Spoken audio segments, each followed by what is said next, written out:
starts with breaking news. Breaking news, CHP officers in pursuit of a motorcycle. Desmond Shaw live in SkyCal with more. Desmond.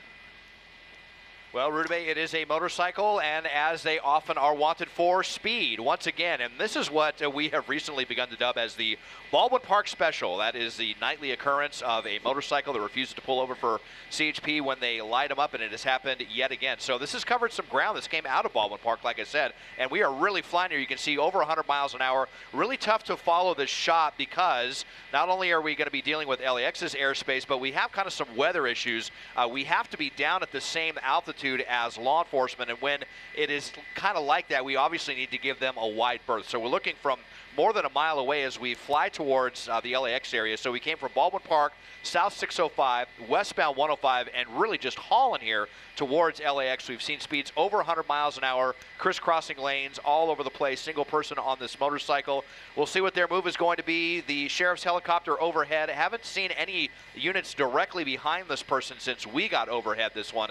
Trying to keep this shot for you here as we are on our way here by Hawthorne Airport. You can kind of see the clouds getting in our shot a little bit there as well. Motorcycle wanted for speed, westbound 105 here. Rudabeh, Mike? Yeah, and really reckless driving, really high rates of speed, as you just mentioned, which is actually the want for this pursuit. And, you know, Mike, sometimes when we see these pursuits at this time of night, the 11 o'clock hour, there's not a lot of traffic on the freeways. But tonight, there are a lot of people in danger. Yeah, he has picked himself one of the busier freeways. The 105 freeway, which obviously dumps out into LAX, usually has a little bit more traffic than some of the other freeways that he was on. Now, he came originally southbound 605 freeway and then got onto the westbound 105 from the southbound 605. He probably would have been able to avoid traffic a little bit better had he stayed on the 605, but looks like while we're coming up on an exit here, this is not going to be ideal for us or SkyCal, depending on which way he goes. If he goes southbound, he'll come towards us. Northbound, obviously, directly into LAX's airspace, which will prohibit the LA Sheriff's Department helicopter from following it as well as us. But he looks like, was it one of the pretend off-ramps, Des? Is he getting back on?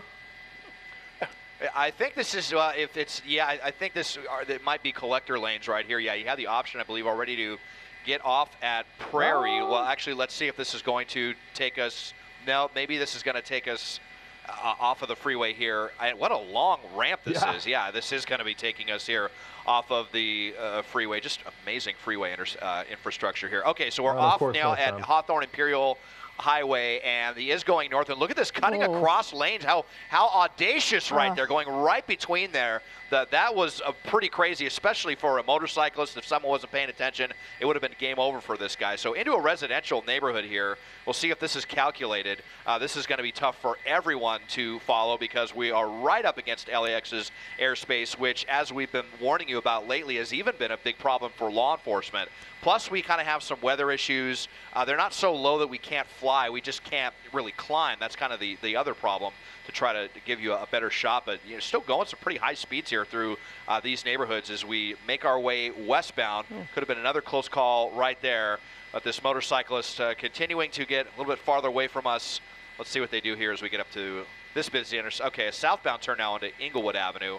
A little bit better here, but it continues. But yeah, look, we've got a lot of people out here. You know, it's Friday night. People either going out for the night or coming back. So, you know, even though it's later at night, it is a Friday, and definitely seeing some increased traffic on all these roadways. And definitely really hard to follow this guy with all of these dangerous maneuvers he's doing, weaving in and out of traffic at those speeds. A couple of close calls there that we just saw. That's a tough one to follow and stay close behind and not pose more danger to other people on the roads. Yeah, no doubt about it. And, I mean, that was a really crazy maneuver there, cutting right across traffic. I mean, it's crazy. And I mean, look at these, 80 miles an hour right here. One wrong turn, and it is donezo for this guy. He would be lucky to come away with serious injuries if he makes one miscalculation. That's really the double-edged sword of these motorcycles. They are just so quick and can get away, squeeze through, tight situations, speed up, slow down at the turn of a dime like this. So adroit, but of the flip side, you have nothing to protect you if you make one wrong move. And we've seen it way too many times before with these motorcyclists, and this guy is really rolling the dice here southbound on Inglewood Avenue. Well, and not only his miscalculation, but if any of these drivers that are in front of him try to make a last-second move to try to get away from him or correct, then he puts himself right in the path of them too. As we're coming southbound here, hopefully the bike just runs out of gas. Construction zone a little bit there, slowing down. Obviously, not entirely clear what he wants to do. The amount of geography he has covered since we started this chase. I mean, this started in Baldwin Park.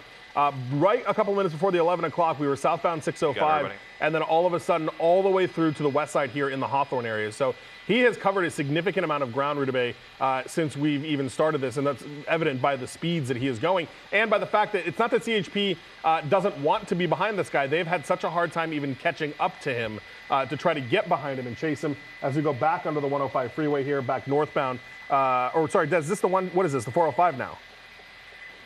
Yeah, that was the 405. So westbound El Segundo now getting into the South Bay, and this will take us over towards Sepulveda and the Manhattan Beach, Hermosa Beach area.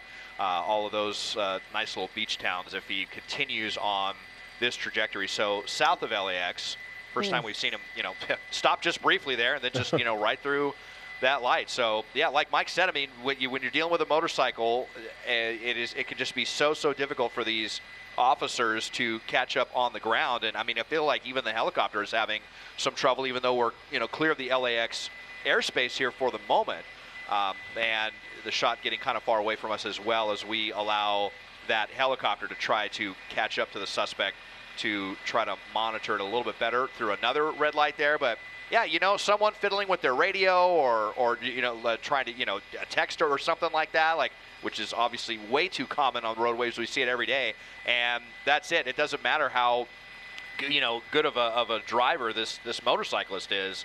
If someone doesn't see him and one wrong turn, yeah, it's obviously very few things more dangerous than a motorcycle pursuit, in busy streets of Los Angeles on a Friday night. And we're seeing him go through these red lights and cut through traffic, do all these crazy maneuvers at high rates of speed. And as he goes toward these beach communities, you have to worry about, pedestrians out on a Friday night too, not just cars and other traffic. Looks like we're not seeing him right at this moment. Yeah, we get back to him on the other side there. Yeah, we made a northbound turn, he's going to go right under, this is Lincoln. He's going to go right under the runways at LAX. If he continues the route that he is going. We will obviously not be able to follow that because of the airspace restrictions. The sheriff's helicopter may not even be allowed. Now we'll see if the LAX controllers let them go over the top of the terminal areas, which they've not frequently been doing for us lately. So, at this point, he may be able to either get back, if he goes back eastbound on the 105 or gets lost in the tunnels near LAX. That's what we're trying to sort out right now. That sheriff ship is doing the best they can, but they're also running up to airspace restrictions as well. When you zoom out there, you see how vast this area is. One little motorcycle in this big city, trying to track it down like that, given the flight restrictions, the weather restrictions, and the airspace there. Yeah, absolutely. I mean, there's a lot to contend with. There's a lot of helicopters down there as well. The FAA got incredibly serious about what we're allowed to do and not do. There's the sheriff's helicopter that Desmond is looking at right now. They don't have any units behind it, and now I'm listening to the dispatcher for CHP say that the West LA units don't want to get involved in it. So this may be a situation where, unfortunately, this guy is going to give him a slip and, got into some tough weather areas, got into some tough airspace issues, and may have been able to elude them. So it sounds like the LA Sheriff's helicopter also lost sight of him. Okay, well, this happens pretty frequently, actually, with the motorcycles getting away there. So, of course, we'll continue to try to keep an eye on it, see if we get this pursuit back.